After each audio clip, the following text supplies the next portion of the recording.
अस्सलामुअलैकुम। Welcome to my YouTube channel medical info. इस चैनल पे आपको मिलेंगी मेडिकल से related videos. So channel subscribe करें, नीचे दिए गए बेल आइकन को प्रेस करें ताकि नई आने वाली वीडियो आपके नोटिफिकेशन बार में बवक्त मिल सके।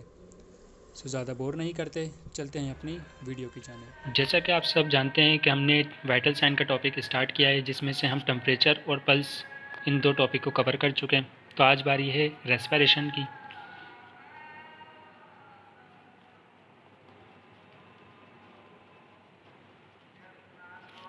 टॉपिक से ही आप लोग समझ गए होंगे कि रेस्पिरेशन मतलब सांस लेने का अमल। सबसे पहले हम वो टॉपिक लिख लें जो कि हम इस वीडियो के अंदर कवर करेंगे। रेस्पिरेशन की definition,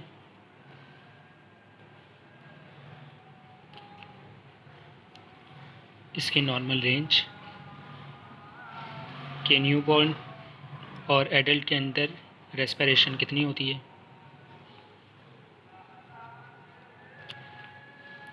third is factor,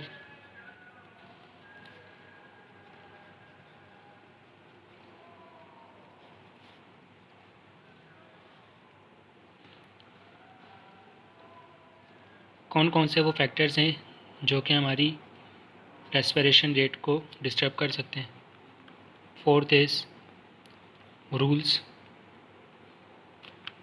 and the last is terms.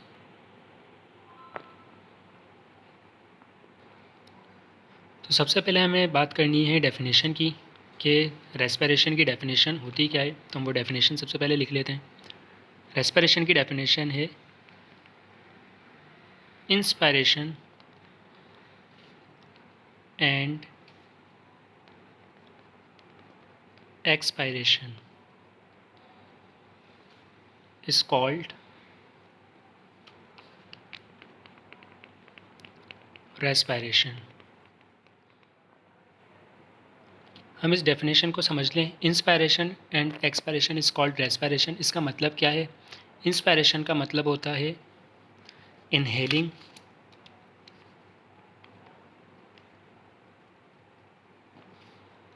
Of oxygen, मतलब हमें अपने इन्वायरमेंट से ऑक्सीजन को इनहेल करना, ऑक्सीजन को लेना। जबकि एक्सपायरेशन का मतलब होता है एक्सहेलिंग, मतलब एग्जिट करना कार्बन डाइऑक्साइड को।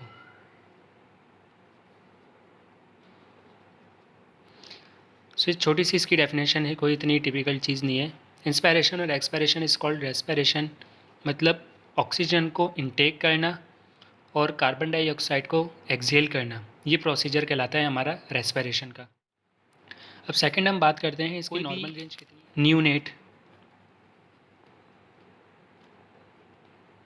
न्यूनेटल से लेकर 1 ईयर तक बच्चों के अंदर इसकी नॉर्मल रेंज जो पाई जाती है वो भी हम लिखते हैं। उसके बाद एडल्ट के अंदर इसकी नॉर्मल रेंज कितनी होती है और इसकी यूनिट याद रखिएगा। न्यूनेट से लेकर 1 ईयर तक जो बच्चे होते हैं उनकी रेस्पिरेशन रेट 30 से लेकर 50 ब्रीथ पर मिनट, मतलब 1 मिनट के अंदर अगर वो 30 से 50 के दरमियान सांस ले रहे हैं, रेस्पिरेशन कर रहे हैं, तो इसका मतलब वो नॉर्मल है।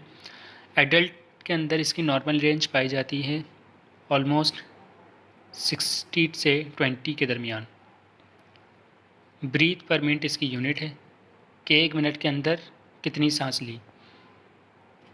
बहुत ही ईजी सी चीज़ है। न्यूनेट के अंदर 30 से 50, जबकि एडल्ट के अंदर 60 टू 20। अब हम बात कर लेते हैं फैक्टर इफेक्टिंग रेस्पिरेशन। वो कौन कौन से फैक्टर्स हैं जो कि हमारी सांस लेने के अमल को डिस्टर्ब कर सकते हैं। हमने नॉर्मल रेंज पढ़ ली कि फैक्टर कौन कौन से फैक्टर्स होते हैं। याद रखिएगा चंद फैक्टर्स हैं जो कि इफ़ेक्ट कर रहे होते हैं हमारी रेस्पिरेशन रेट पर। सबसे फर्स्ट पर आता है ड्रग, मतलब कोई भी मेडिसिन जब हम खाते हैं, कुछ मेडिसिन उनमें से ऐसी होती हैं जो कि हमारे रेस्पिरेशन कर जो प्रोसेस है उसको डिस्टर्ब कर देती है। सारी मेडिसिन ऐसी नहीं होती, कुछ मेडिसिन ऐसी होती हैं जो कि हमारी रेस्पिरेशन जो रेट है हमारा उसको डिस्टर्ब कर देती हैं। इसके अलावा नेक्स्ट है एक्सरसाइज।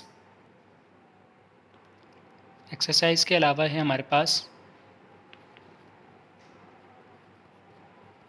इमोशंस, और इसी के अंदर ही आती है हमारी डिजीज़। कुछ ड्रग्स ऐसी होती हैं जो कि हमारे रेस्पिरेशन रेट को डिस्टर्ब करती हैं। एक्सरसाइज करने से हमारा respiration rate up and down हो सकता है। इमोशन, हम कभी ज़्यादा खुश हों या ज़्यादा गमगीन हों तब हमारा रेस्पिरेशन रेट जो है वो डिस्टर्ब हो सकता है।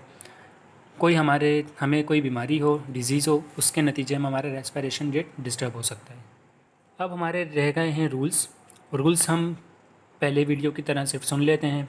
हमें करना क्या है, जब भी हम किसी भी पर्सन की रेस्पिरेशन रेट काउंट करना चाह रहे हैं तो हमने करना क्या है, हमने उसको बताना नहीं है कि हम उसकी सांस की रफ़्तार को काउंट कर रहे हैं, क्योंकि इससे इफ़ेक्ट क्या होगा, वो अपनी ब्रीथ रोकने की कोशिश करेगा ताकि कम से कम उसकी ब्रीथ काउंट हो।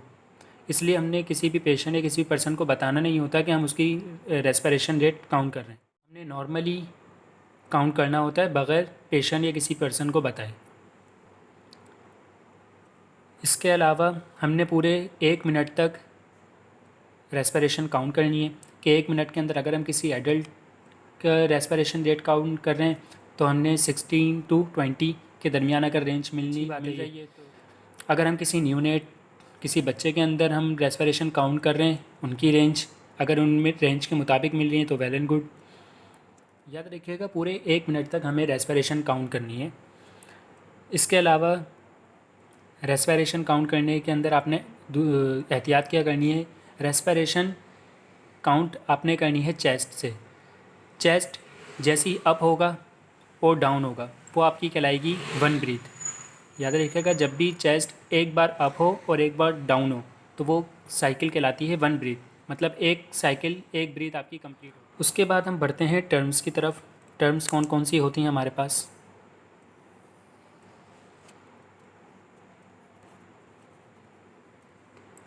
जो कि रेस्पिरेशन रेट के लिए यूज़ की जाती हैं। सबसे पहले है हमारे पास एपनिया, ऑर्थोपीनिया,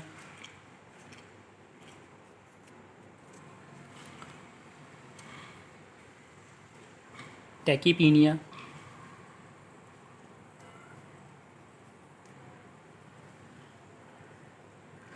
ब्रेडीपीनिया,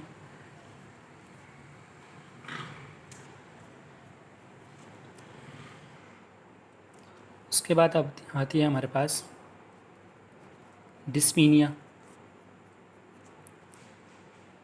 उसके बाद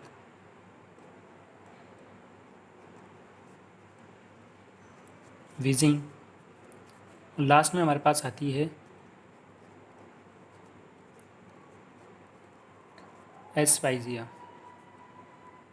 एक छोटी सी थिंग हम भूल गए, मेडिकल टर्म के अंदर रेस्पिरेशन रेट को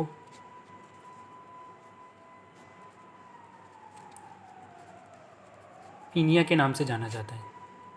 तो किसी भी टर्म के आगे पीनिया लगा होगा तो इसका मतलब एपनिया का क्या मतलब होता है, एपनिया का मतलब होता है absence of breath.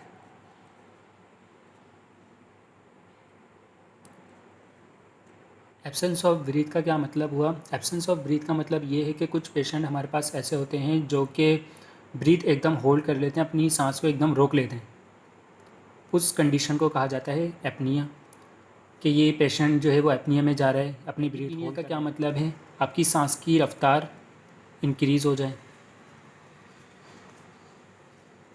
Increase breathing, आपकी सांस की रफ्तार अगर बढ़ जाए तो वो टैकीपीनिया में आता है। ब्रेडीपीनिया का मतलब आपकी सांस हो जाए।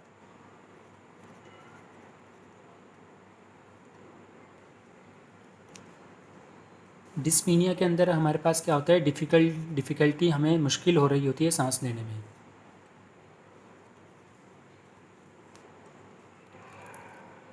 याद रखिए कि एब्सेंस ऑफ ब्रीथ और डिस्पीनिया के अंदर जो फ़र्क है, एब्सेंस ऑफ ब्रीथ का मतलब है कि वो जो भी पेशेंट है या कोई भी पर्सन है, अगर वो सांस अपनी खुद से रोक लेता है, वो कंडीशन कहलाती है एपनिया।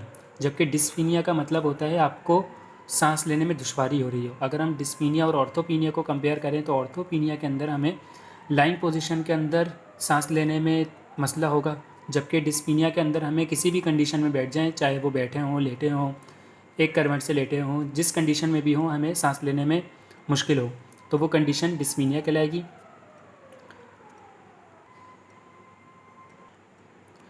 वीजिंग के अंदर क्या होता है? वीजिंग के अंदर क्या होता है? जब आप ऑक्सीजन इनहेल करते हैं, वीजिंग के अंदर क्या होता है? जब आप ऑक्सीजन इनहेल करने के बाद अपनी बॉडी से कार्बन डाइऑक्साइड को बाहर कर रहे होते हैं, तब एक साउंड क्रिएट होता है। उस साउंड क्रिएट को वीजिंग का नाम दिया जाता है। क्या आप एक्सपायरेट एंड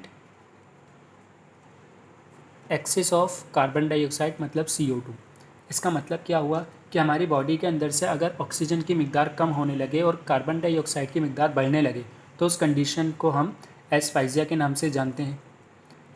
ये कॉमन सी बात है कि जब भी हमें ऑक्सीजन प्रॉपर नहीं मिल रही होती, हमारा दम घुटना शुरू हो जाता है। उस कंडीशन को प्रॉपर ऑक्सीजन ना मिल रही हो और कार्बन डाइऑक्साइड की मिकदार हमारी बॉडी के अंदर इंक्रीज़ हो रही हो। सो ये आज था हमारा छोटा सा टॉपिक रेस्पिरेशन रेट पर। आई होप आप सबको समझ में। अगर इसमें से आपको किसी किस्म का कोई सवाल है तो आप वो कमेंट बॉक्स में पूछ सकते हैं। नेक्स्ट वीडियो इंशाल्लाह ब्लड प्रेशर पर होगी और ये वाइटल साइन का टॉपिक हमारा कंप्लीट हो जाएगा। नेक्स्ट टॉपिक पर वीडियो बनाऊँ आप वो कमेंट बॉक्स में मुझे बता सकते हैं। सो वीडियो ज़्यादा से ज़्यादा शेयर करें ताकि ज़्यादा से ज़्यादा लोग ये जान सकें। सो सब्सक्राइब करें मेडिकल इन्फो चैनल को, बेल आइकन को प्रेस करें। मिलते हैं अगली वीडियो में, जब तक के लिए अल्लाह हाफ़िज़।